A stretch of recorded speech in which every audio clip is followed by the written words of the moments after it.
The Narrow Road to the Deep North by Matsuo Basho. The moon and sun are eternal travelers. Even the years wander on. A lifetime adrift in a boat, or an old age leading a tired horse into the years. Every day is a journey, and the journey itself is home.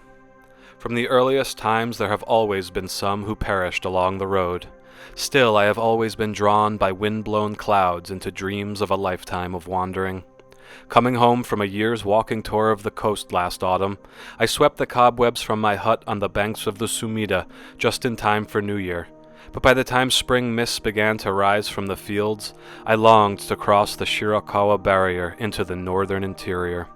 Drawn by the wanderer spirit Dosojin, I couldn't concentrate on things. Mending my cotton pants, sewing a new strap on my bamboo hat, I daydreamed. Rubbing moxa into my legs to strengthen them, I dreamed a bright moon rising over Matsushima. So I placed my house in another's hands and moved to my patron Mr. Sampu's summer house in preparation for my journey, and I left a verse by my door. Even this grass hut may be transformed into a doll's house. Very early on the 27th morning of the third moon, under a pre-dawn haze, transparent moon barely visible, Mount Fuji just a shadow, I set out under the cherry blossoms of Ueno and Yanaka. When would I see them again? A few old friends had gathered in the night and followed along far enough to see me off from the boat. Getting off at Senju, I felt 3,000 miles rushing through my heart, the whole world only a dream. I saw it through farewell tears. Spring passes, and the birds cry out, tears in the eyes of fishes. With these first words from my brush, I started. Those who remain behind watch the shadow of a traveler's back disappear. The second year at Genroku, I think of the long way leading into the northern interior under ghost-stone skies. My hair may turn white as frost before I return from those fabled places, or maybe I won't return at all. By nightfall, we come to Soka, bony shoulders sore from heavy pack, grateful for a warm night robe, cotton bathing gown, writing brush, inkstone, necessities. The pack made heavier by farewell gifts from friends.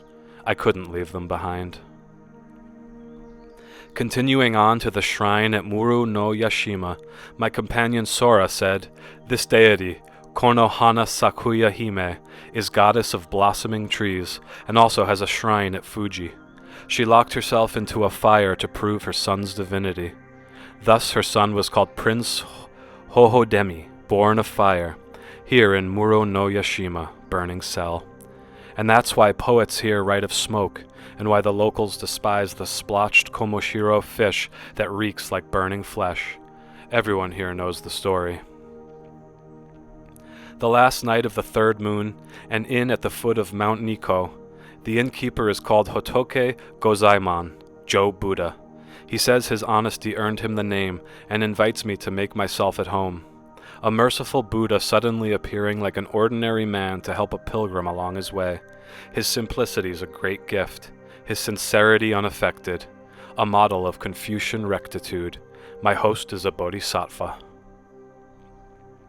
On the first day of the fourth moon, climbed to visit the shrines on a mountain once called Two Wildernesses, renamed by Kukai when he dedicated the shrine.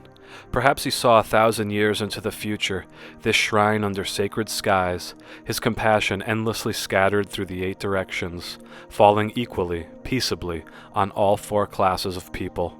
The greater the glory, the less these words can say.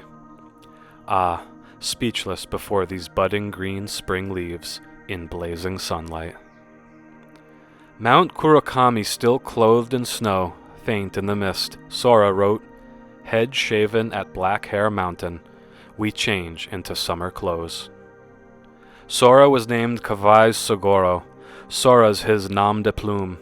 At my old home, called Bashoan, Plantain Tree Hermitage, he carried water and wood.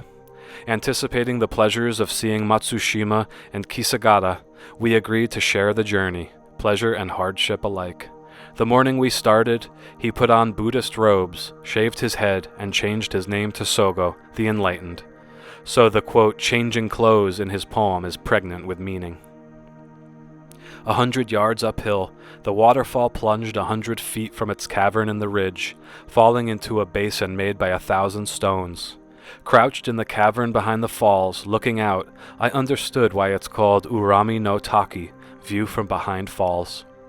Stopped a while inside a waterfall. Summer retreat begins.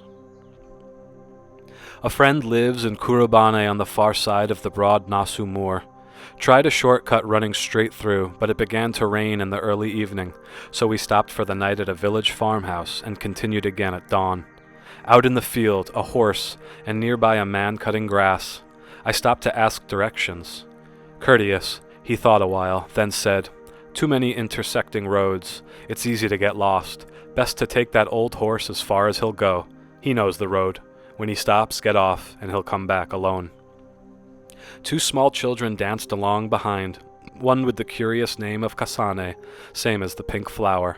Sora wrote, "With this Kasane, she's doubly pink, a fitting name." Arriving at a village, I tied a small gift to the saddle, and the horse turned back. Once in Kurobane, I visited the powerful samurai Joboji, overseer of the manor. Surprised by the visit, he kept me up talking through several days and nights, often at the home of his brother Tosui. We visited their relatives and friends. One day we walked out to Inomono, dog shooting grounds. We walked out into the moors to find the tomb of Lady Tamamo, who turned herself to stone. We paid homage at Hachiman Shrine, where Yoshisuni's general Yoichi shot a fan from a passing boat after praying to Sho Hachiman, warrior god of this shrine. At dusk we returned to Tosuyo's home.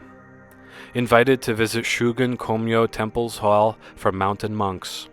In summer mountains, bow to high holy water clogs. Bless this long journey.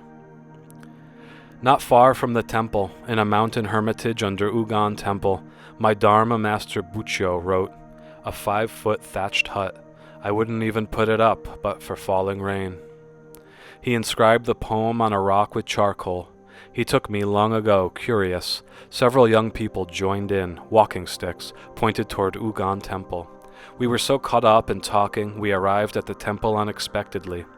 Through the long valley under dense cedar and pine with dripping moss, below a cold spring sky. Through the viewing gardens, we crossed a bridge and entered the temple gate. I searched out back for Buchio's hermitage and found it up the hill, near a cave on a rocky ridge, like the cave where Myozenji lived for 15 years, like Zen Master Hun's retreat. Even woodpeckers leave it alone, hermitage in a summer grove. One small poem, quickly written, pinned to a post. Set out to see the murder stone, Seshoseki, on a borrowed horse, and the man leading it asked for a poem. Quote, "Something beautiful, please." The horse turns his head. From across the wide plain, a cuckoo's cry. Seshoseki lies in dark mountain shadow near a hot springs emitting bad gases. Dead bees and butterflies cover the sand. At Ashino, the willow Saijopes praised, beside the clear stream, still grows along a path in fields of rice. A local official had offered to lead the way, and I had often wondered whether and where it remained. And now, today, that same willow. Rice planting done, they depart, before I emerge from willow shade. A little anxious, thinking of the Shirakawa barrier, thinking on it day by day, but calmed my mind by remembering the old poem, quote, "Somehow sending word home." I walked through heavy green summer forests. Many a poet inscribed a few words at one of the 3 barriers. Autumn winds and red maple leaves come to mind. Then, like fields of snow, innumerable white-flowered bushes, unohana, covered either side of the road. Here, Kiyosuke wrote, people dressed their very best to pass through the mountain gate, men in small black formal hats as though dressed for the highest courts. Unohana, around my head, dressed for ancient rites. Over the pass, we crossed the Abukuma River, Mount Ayuzu to the left, the villages of Iwaki, Soma, and Miharu, divided from the villages of Hitachi and Shimosuke by 2 small mountain ranges on the right. At Kagunema, the mirror pond, a dark sky blurred every reflection. We spent several days in Tsukugawa with the poet Tokyo, who asked about the Shirakawa barrier. Quote, "With mind and body sorely tested," I answered, "busied with other poets' lines, engaged in splendid scenery, it's hardly surprising I didn't write much."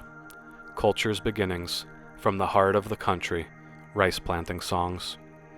From this opening verse, I told him, we wrote 3 linked verse poems. In the shade of the huge chestnut at the edge of town, a monk made his hermitage a refuge from the world. Saijo's poem about gathering chestnuts deep in the mountains refers to such a place. I wrote on a slip of paper. The Chinese character for chestnut means west tree, alluding to the western paradise of Amida Buddha. The priest Gyoki, all his life, used chestnut for his walking stick and for the posts of his home. Almost no one sees the blossoming chestnut under the eaves.